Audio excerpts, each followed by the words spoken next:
Hazreti Ebu Hureyre radıyallahu anh aytıyor. Resulullah sallallahu aleyhi ve sellem'den eşittim aytıyor. Peygamberimiz aytdı. Vallahi inni la estağfirullah. Kasam ba Xuda bir şek men elbette mağfiret talep ettiyon Allah'dan ve etubu ile şu Xudaya rücu ettiyon bil yevm. Her günde eksere min 70 merreten 70 tepeden gurra. Rivayet etti bu hadis İmam Bukhari.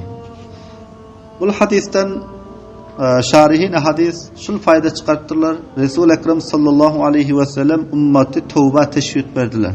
İstiğfara teşvik verdiler.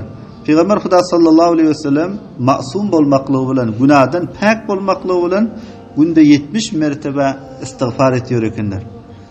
Peygamber Xuda sallallahu aleyhi ve sellem masum bolmaklığı bilen, tamamı halayıkın yaxşısı bolmaklığı bilen Peygamberimizin Allah Teala Gafarallahu lehu ma taqaddama min zenbihi ve ma ta'akhkhar. Peygamberimizin Allah Teala öten geçen gelecek onun günahlarını Allah mağfiret etti. Günahdan masum. Tamamı halayıkın yaxşısı. Şundan Peygamber aleyhisselam tövbe ediyorlar. Mağfiret diliyorlar günde 70 mertebe. Bu cihetinden ta'lim li ummetihi. Ummetine talim vermek için. Ve ziyadeten fi derecatihi indallah. Allah Teala'nın yanında derecelerine belend etmek için. Velen Peygamberimiz tamamı mahlukun halayıkın yaxşısı bolmaklığı bilen, günahdan pak bolmaklığı bilen, onların öten günahları gelecek günahların mağfiret bolmaklığı bilen günde 70 mertebe tövbe ediyorlar. Ne için? İki zat cihetten ta'limen li ummetihi. Ummetine talim vermek için. Bizler şekilli günahkarlara talim vermek için. Peygamberimiz günahdan pak bolmaklığı bilen, masum bolmaklığı bilen, hem halayıkın yaxşısı bolmaklığı bilen 70 mertebe günde istiğfar ediyorlar, tövbe ediyorlar. Yani ummetine öğretmek için. Ve yine Allah Teala'nın yanında derecesini köpeltmek için. Ve yine istimrar tövbe istiğfarda devam etmekle. Bir adam tövbe istiğfarda devam etse onun şanı neken? Günahlar ve şöyle günahları ki insan bilmezlikten onu beceriyor, o günahlar mahvub oluyor. Ve yine hem şu yerde bir gepeştim, istiğfarın özünde favaitler. Bir adam istiğfar etse, Allah Teala ona taze rızık veripti. Hazreti Ali radıyallahu anhu'dan bir soran eken, ey emir müminin, men oğlum yok dedi. Oğul, evladım yok. Hazreti Ali sabit sen istiğfar et. Bir gelip soraptır ya emir müminin menin gün görecek bolup kıynanıyorsun. Onda ayttir istiğfar et. Hemmesine bir cevap verdi. Bir ayttir istiğfar. Bir adam ki malı mülkün kemliğinden şikayet etti. O adam istiğfar ettiydi. Oğlu evladım yok dedi. İstiğfar ettiydi.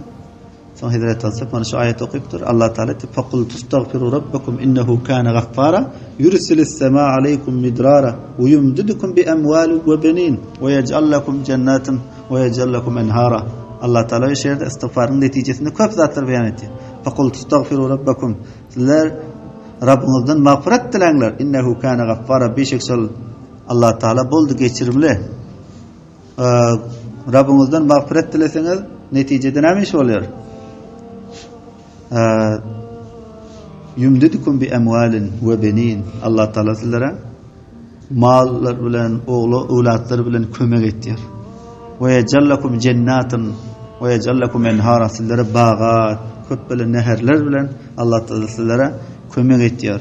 Üstünüze asmandan cala yağdırıyor, mal veriyor, oğul veriyor, zemin veriyor, caydat veriyor, daray veriyor mesela. Yani istiğfarın neticesinde beyan oluşuyor. Bir adam men rızkım bol olsun deyse, oğul evladım mende olsun deyse, istiğfarı lazım tutsun eken.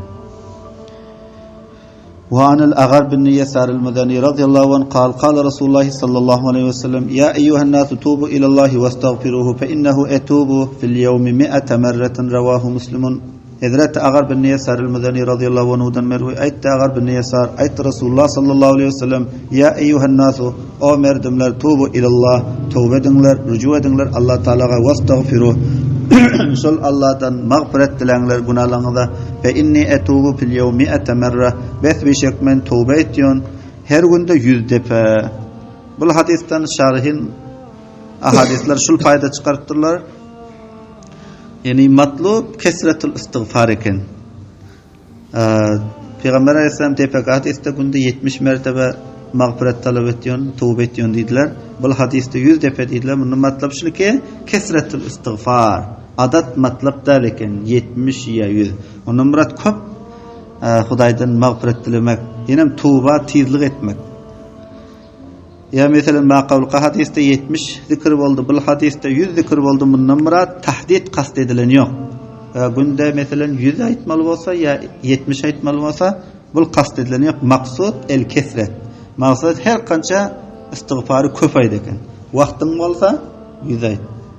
Her namazın izinden 100 dur istiğfar ayt. Vaqtin bolmadı 70 ayt, 50 ayt. Ya mesela eğer vaqti fırsatın ma 200 defa ayt, 300 defa ayt. Herçen bundan murat tahdid muratda lekin ki mesela günde 70 aytu 71 aytma. Günde 100 aytu 101 aytma. Ol tahdid mahdud etmek muratda. Murat bundan kesret murat. Köpeltmek murat ki vaqti fırsatın oluyor günde 200 defa istiğfar et.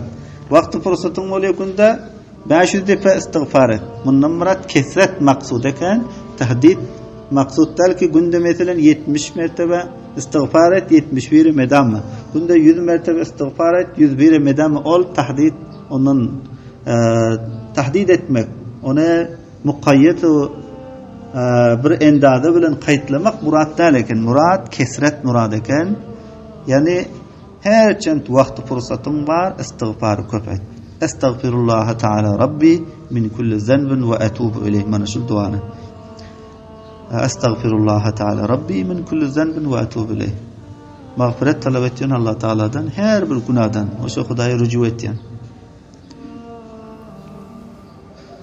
Ya olmasa estağfirullah bunun muhtasarı estağfirullah şulun böyle.